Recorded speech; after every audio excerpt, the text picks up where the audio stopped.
On this day in 1905, Celtic beat Rangers 4-1 at Ibrox to keep alive their hopes of a First League Championship win for 7 years.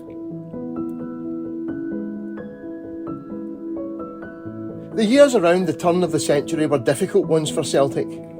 The incorporation of the club in 1897 coincided with the retirement of James Kelly, and while big spending in the immediate aftermath saw the league title regained in 1897-98, the consistency that had been Celtic's hallmark in the 1890s was gone.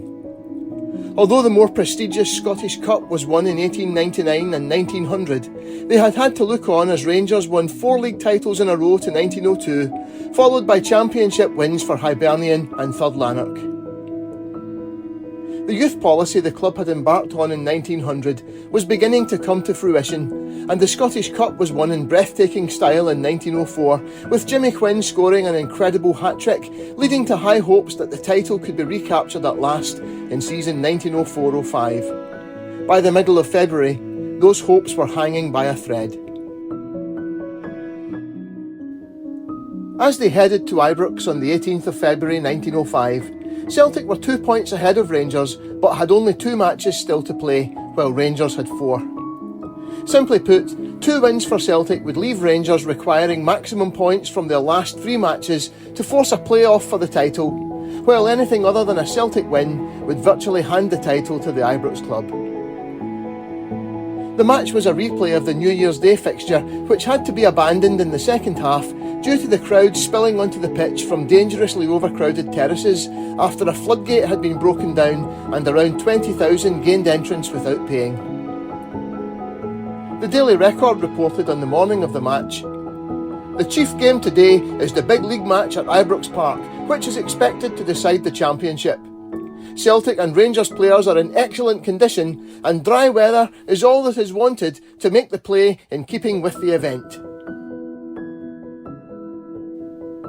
That proved to be a forlorn hope, as gale force winds and driving rain swept the city.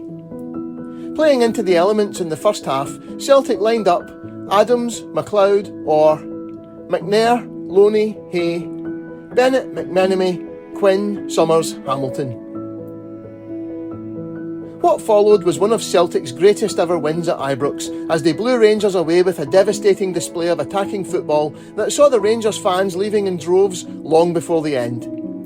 The Scottish referee wrote on the 20th of February 1905, "When the Rangers started with the wind in their favour, visions of a comfortable win must have flit across the minds of the Rangers supporters, but the light blues seldom flattered the hopes of their friends. They were always too fanciful and close in their footwork to achieve success against a resolute defence. On the day's play, the Celts were easily the better side, both in attack and defence. In fact, considering the fearful weather and sloppy ground, the display given by the winners was simply superb."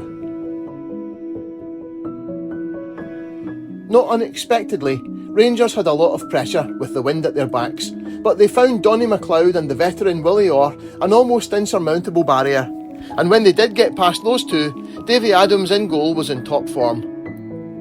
Celtic took the lead on 38 minutes, and the Scottish referee correspondent forgot himself in describing the moment.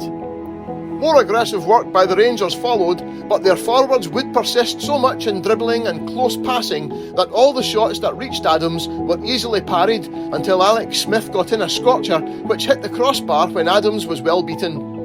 Unfortunately, Bennett broke away and crossed quickly to Hamilton, who forced a corner from which Quinn notched."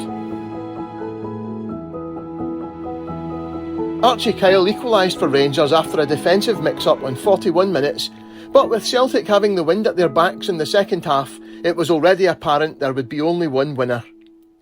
The Daily Record reported on the 20th of February, "With the change of ends, it was a revelation to the spectators to see a team which had taken so much out of themselves battling against the storm, taking such a strong hold of the game. Fitful bursts by the Rangers were easily thwarted, and on till the finish, the Celtic forwards did almost as they liked with their opponent's defence. Quinn and Hamilton, too, wound up the scoring, the Rangers finishing without McCall, who left for the pavilion 10 minutes from time." The win was not just one of Celtic's best at Ibrox, it was also one of the most important.